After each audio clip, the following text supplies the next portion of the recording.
जय हिंद, सलाम, स्वागत। बनारस हिंदू यूनिवर्सिटी अर्थात बीएचयू की तरफ से एक सर्कुलर आया है, रेजोल्यूशन आया है पीएचडी के एडमिशन को लेकर। और पिछले लगभग 10 दिनों से कई जगह इसका लेकर प्रदर्शन चल रहा है, मीडिया में कई उल्टी सीधी बातें चल रही हैं, वाइस चांसलर रजिस्ट्रार की तरफ से बहुत कुछ किया गया है, बच्चों को अरेस्ट तक किया गया है और कुछ और अन्य बातों की बात करेंगे। और इसका संबंध एनटीए पीएचडी के एग्ज़ाम पर पड़ेगा या नहीं पड़ेगा उसकी भी बात करेंगे। और क्या समस्या है उस 6 पॉइंट के रेजोल्यूशन में, और जो खासकर 3 विशेष पॉइंट्स को लेकर बच्चों की डिमांड भी है, उसकी भी आपसे बातचीत करूंगा।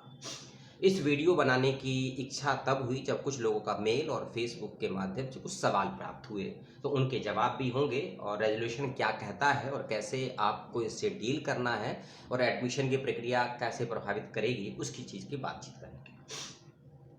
ये रेजोल्यूशन का लिंक आपको बीएचयू की वेबसाइट पर मिल जाएगा, इसका ध्यान रखिएगा। और जब बीएचयू के एप्लीकेशन फॉर्म भरने की डेट खत्म हो गई थी, उसके बाद इस रेजोल्यूशन को अपलोड किया गया या वेबसाइट पर डाला गया, जो सबसे बड़ी गलती की गई।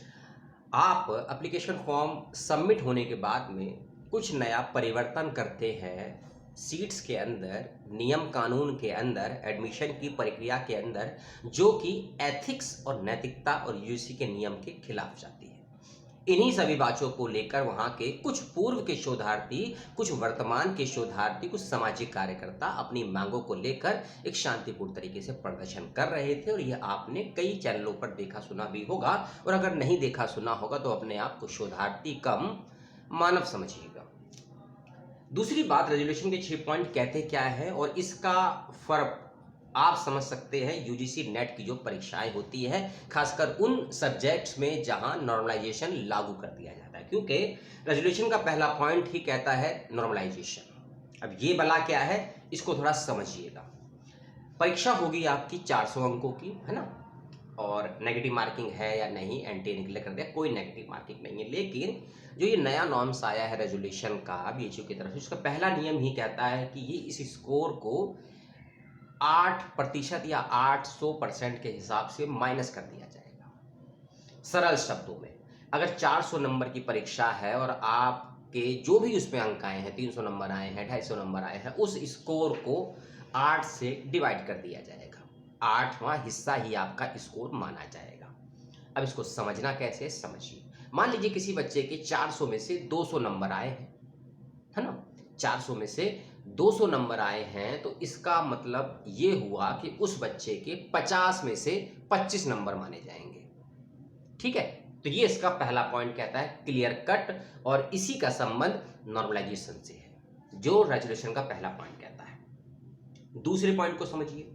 दूसरा पॉइंट थोड़ा सा डिफरेंट तो नहीं है, क्योंकि ये वाला नियम भारत के 50 विश्वविद्यालयों में ऑलरेडी लागू है और 10 वीडियो में बना चुका हूं। ये नियम क्या कहता है कि जिन बच्चों का नेट क्वालिफाई है, केवल नेट क्वालिफाई है, उन बच्चों को 2.5 नंबर का वेटेज मिलेगा 2.5 का। ठीक है, पहला, दूसरे रेजोल्यूशन का पहला पॉइंट। सेकंड पॉइंट कहता है कि जिन बच्चों का जेआरएफ क्लियर है, उनको 5 नंबर का वेटेज मिलेगा। ये वेटेज कहां आपको मिलेगा, ये टेस्ट बी में मिलेगा, टेस्ट सी मिलेगा। इसके लिए वीडियो को लास्ट तक देखने की जरूरत नहीं है, जितना समय बुद्धि विवेक है उतना वीडियो को समझिएगा।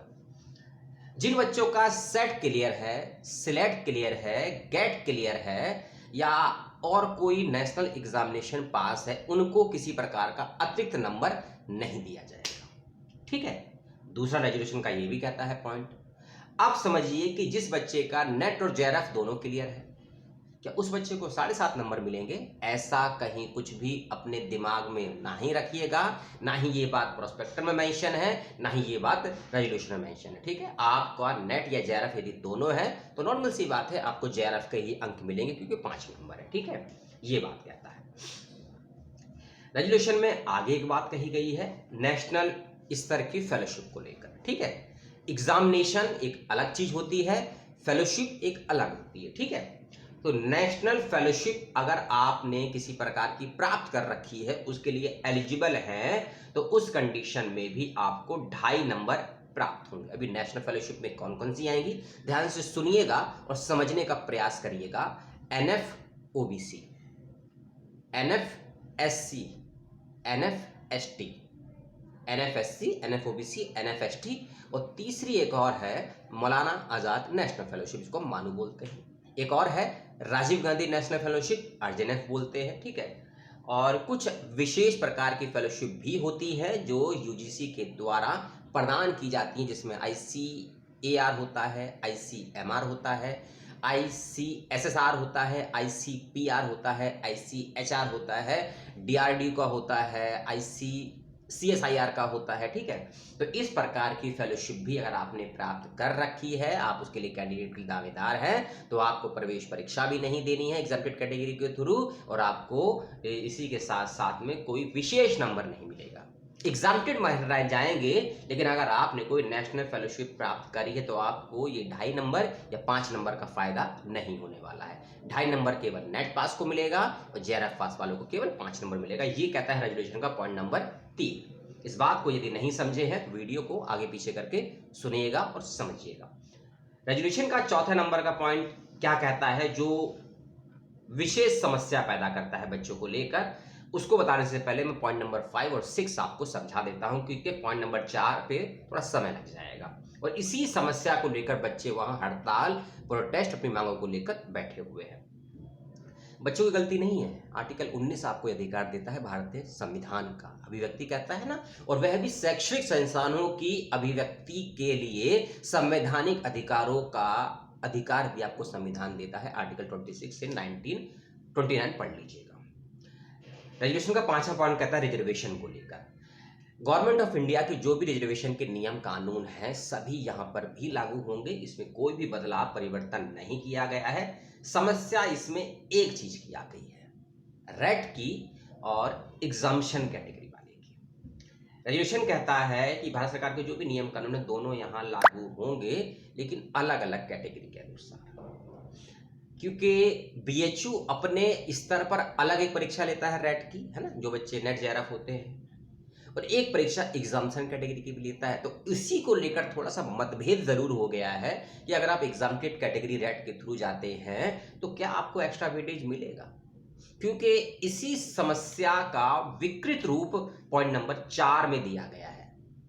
4 में किसी में 5 पहले बताया, ठीक है। छठा वाला है, एक सेंटर है वहां पर जो इंक्लूसिव रिसर्च करवाता है, ठीक है। इसमें सबल्टन हिस्ट्री भी आती है, वुमेन स्टडीज भी आती है, सोशल वर्क भी आता है। जिस किसी विद्यार्थी ने BHU से ही इसी डिपार्टमेंट से अगर MPhil किया है और नेट भी क्वालिफाई MPhil किया है तो उनको एग्जाम्पशन दिया जाएगा प्रवेश परीक्षा से, और डायरेक्ट PhD के लिए इंटरव्यू में बुलाया जाएगा, केवल इसी डिपार्टमेंट में। CSSEIP इसका नाम है, ठीक है। ये है पूरा रेजोल्यूशन, एक पॉइंट को छोड़कर। 8 मिनट हो गया है, 2 से 3 मिनट और लूंगा आपको। देखिए, ये रेजोल्यूशन आपको NDA की वेबसाइट पर शायद ना मिले, BHU की वेबसाइट पर मिल जाएगा, लिंक आपको वीडियो को डिस्क्रिप्शन बॉक्स में मिल जाएगा। और ये रेजोल्यूशन की जितनी भी बातें हैं जो प्रोस्पेक्टर आया था उसमें मेंशन नहीं है। सबसे बड़ी खामी यही है, क्योंकि लास्ट डेट क्या थी फॉर्म भरने की, आई थिंक 30 तारीख थी या 21 तारीख थी ना NTA की तरफ से। आप इस रेजोल्यूशन को अगर 2 दिन पहले भी लेकर आते कोई आपत्ति नहीं होती, आप इसको हफ्ते के बाद लेकर आए हैं तो समस्या तो पैदा है। और ऊपर से विश्वविद्यालय प्रशासन बच्चों को साथ क्या कर रहा है ये तो आप लोग अच्छे से जानते होंगे, पढ़े लिखे वर्ग के बच्चे हैं, प्रेमचंद को तो फॉलो करते होंगे ना। चलिए कोई नहीं, रेजोल्यूशन का अंतिम और समस्या वाला पॉइंट, और मैंने पहले ही बताया कि ये वाला पॉइंट क्या नियम और विश्वविद्यालय में पहले से लागू है। BHU में पहली बार आया है तो हो सकता है इसीलिए आप लोगों को ये समस्या लग रही होगी, हम जैसे यूट्यूबर को तो ये कॉमन चीजें हैं। इसमें कहा गया है कि मान लीजिए किसी भी डिपार्टमेंट में एक सीट आई है PhD के लिए, उस सीट पर जैसे कि DU में नियम है 6 से 8 बच्चों को बुलाया जाता है, एक सीट अगर निकलती है तो। BHU में भी 5 से 6 का नियम है, हैदराबाद यूनिवर्सिटी सेंट्रल में भी 5 से 8 का नियम है ना। वर्धा विश्वविद्यालय जो कि महाराष्ट्र में है उसके अंदर भी 3 से 5 का नियम। तो ये नियम बहुत जगह लागू, BHU में पहली बार आया है तो ये समस्या है। लेकिन ये समस्या क्यों है, क्योंकि एक ट्विस्ट हो गया इसके अंदर कैटेगरी को लेकर। मान लीजिए 2 सीटें आई हैं सामान्य श्रेणी की, जनरल कैटेगरी 2 सीटें हैं PhD के लिए, उन 2 सीटों पर 10 बच्चों को बुलाया जाएगा नियम के अनुसार, ठीक है। 2 सीट पे 10 बच्चों को आपने बुला लिया, लेकिन ये जो 10 बच्चे होंगे ना ये सभी जनरल कैटेगरी के होंगे। 2 सीट है सामान्य की, आपने 10 बच्चों को बुलाया, 10 के 10 जनरल कैटेगरी के हैं, तो जो बच्चे SC हैं, ST हैं, OBC हैं, OBC नॉन क्रीमी लेयर है, PWD कैटेगरी में है, EWS कैटेगरी में है, उनका क्या होगा? उन बच्चों के लिए छोटा सा झुंझुना फेंक दिया, जैसे कहते हैं रोटी का टुकड़ा फेंक देना, वो फेंक दिया BHU के इस नए रेजोल्यूशन में कि 5 बच्चों को और बुलाएंगे, हर कैटेगरी से एक एक। यानी कि 2 सामान्य श्रेणी पर आपने 10 बच्चों को बुलाया और एक तरीके का एक छोटा सा सुई भर का छेद कर दिया और कह दिया सुई भरे छेद में ये 5 बच्चों को निकाला जाए। एक बच्चा SC का बुलाएंगे, एक ST का बुलाएंगे, एक OBC नॉन क्रीमी लेयर का, एक PWD का, एक EWS का। ठीक है, तो नॉर्मल सी बात है, अब 2 सीटें हैं, 15 बच्चे हैं, लेकिन जनरल कैटेगरी में आपने 8 बच्चों को एक्स्ट्रा बुलाया और दूसरे में आपने हर कैटेगरी का एक एक। ये समस्या है मूल रूप से, और इसी मुख्य समस्या क्योंकि उनकी टोटल 20 समस्याएं हैं, है ना, 20 सूत्री कार्यक्रम में एक समस्या ये भी है, गंभीर समस्या है। ठीक है, इसको समझिए। आगे एक और बात कह दी है इसी रेजोल्यूशन के पॉइंट में। मान लीजिए कि 10 सीटें हैं किसी विभाग में, 10 सीटें हैं किसी विभाग में और 10 में से 8 सीटें सामान्य श्रेणी की हैं, तो लगभग 8 पंजे 40, तो 40 बच्चों को बुलाएगा। लेकिन नियम में फिर एक बदलाव कर दिया है, चरम पर है विश्वविद्यालयों का अंधकार, चरम पर। और UGC के आंख पर पता नहीं कौन सी पट्टी बंदी है, कौन सी जन्म घुट्टी पिए बैठा हुआ है कि नियम कानून तो लेकर आता है विद्यार्थियों शोधार्थियों के लिए, प्रशासनिक अधिकारियों के लिए और शैक्षणिक अधिकारियों के ऊपर ये नियम कानून लागू नहीं होते हैं क्या? या बिना इन नियम कानूनों को जाने समझे शैक्षणिक संस्थान, शैक्षणिक अधिकारी ये नए परिवर्तन कर देते हैं? किसके लिए? मीडिया की बात मैं नहीं करूंगा, मीडिया के हालात तो जो है उसको लेकर शाम का वीडियो देखिएगा, क्योंकि वो मीडिया के बच्चों के लिए विशेष रूप से होगा, जो बच्चे PG और PhD कर रहे हैं। तब आपके थोड़े मीडिया के नए एथिक्स की बात भी करूंगा, यूपी से ही संबंध है उसका भी और कुछ विश्वविद्यालयों से है। और आज 5 अक्टूबर है, एक अच्छी सी महिला का जन्म दिवस, शहादत दिवस है, जिनके नाम से एक विश्वविद्यालय भी बनाया गया है मध्य प्रदेश में। उनका नाम अगर बताएंगे कमेंट बॉक्स में ज़्यादा खुशी महसूस होगी, क्योंकि आप शोधार्थी भी हैं। पूरा नियम पे आते हैं। 2 सीटों पर आपने 10 बच्चों को बुलाया, 5 बच्चों को एक कैटेगरी बुला लिया, एक नियम का पहला पार्ट है। दूसरा नियम कहता है यदि 10 सीटें हैं, 10 में से 8 बच्चे जनरल कैटेगरी के हैं और उम्मीदवार संख्या में कम बुलाए जाते हैं, 8 सीटों पर कम से कम 40 बच्चों को बुलाया जाना है ना, तो प्रशासन इसमें थोड़ा सा अपने आप में ताकत रख लेता है ना। जब से नॉर्मलाइजेशन ये सेपरेट लागू हुआ है ना नियम 2018 से, तब से मनमानी ज़्यादा हो गई है। इसमें कहा गया है कि ज़रूरी नहीं है कि 8 सीटों पर 40 बच्चों को ही बुलाया जाए, 8 सीटों पर 40 बच्चों को बुलाया जाए। नियम में परिवर्तन कर दिया, नहीं हम 20% कम बच्चों को बुला सकते, यानी कि 40 की जगह 32 बच्चों को बुलाएंगे। लेकिन जहां ये था कि 2 सीटों पर 10 और 5 एक्स्ट्रा, तो यानी कि ये 10 सीटों पर लगभग 50 बच्चे आपको अलग अलग कैटेगरी से भी बुलाने पड़ेंगे। उस नियम को यहां अनदेखा, डिसॉल्व कर दिया गया है। ये भी उन छात्रों की विशेष मांग है जिसको लेकर प्रदर्शन कर रहे हैं, और रेजोल्यूशन में स्पष्ट क्लियर कट कह दी गई है। जितना रेजोल्यूशन मैं समझा, मैंने आपको समझाने का प्रयास किया। कोई बात मेरे से गलत स्पष्ट हुई हो कमेंट करके जरूर बताइएगा, मैं उसमें सुधार करूंगा। कोई और बात आप जानना चाहते हैं रेजोल्यूशन को लेकर, कमेंट करके वो बताइएगा।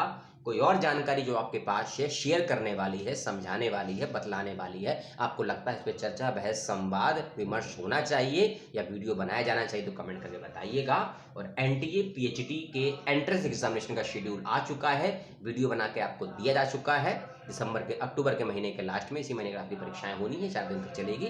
उसको देख लीजिएगा, समझ लीजिएगा, और मेरे लिए कोई सुझाव है, सवाल है, पुनः उसका स्वागत है। अपनों का ख्याल रखिएगा। जय हिंद, दुआ सलाम।